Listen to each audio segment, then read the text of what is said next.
ఒక చిన్న ఊరిలో అన్వి అనే అమ్మాయి ఉండేది. ఆమె చాలా పూర్ ఫ్యామిలీ నుండి వచ్చింది. ఇంట్లో డబ్బు తక్కువ. కాని అన్వీకి చాలా పెద్ద స్వప్నం ఉండేది, టీచర్ అవ్వాలి అని.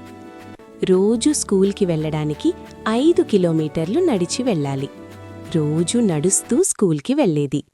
చాలామంది నీవు చదివి ఏమవుతావ్ అని నవ్వుకునేవారు. కాని అన్వీ ఎప్పుడూ గివప్ చెయ్యలేదు.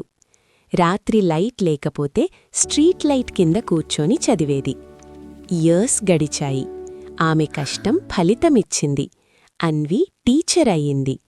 తరువాత ఆమె తన ఊరిలో ఫ్రీగా పిల్లలకి చదివించడం స్టార్ట్ చేసింది.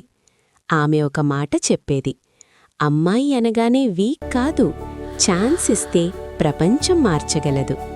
ఆ ఊరిలో చిన్న అమ్మాయిలందరికీ అన్వీ ఇన్స్పిరేషన్ అయ్యింది. మోరల్: అమ్మాయికి అవకాశమిస్తే ఆమె తన లైఫ్ మాత్రమే కాదు, సొసైటీని కూడా మార్చగలదు.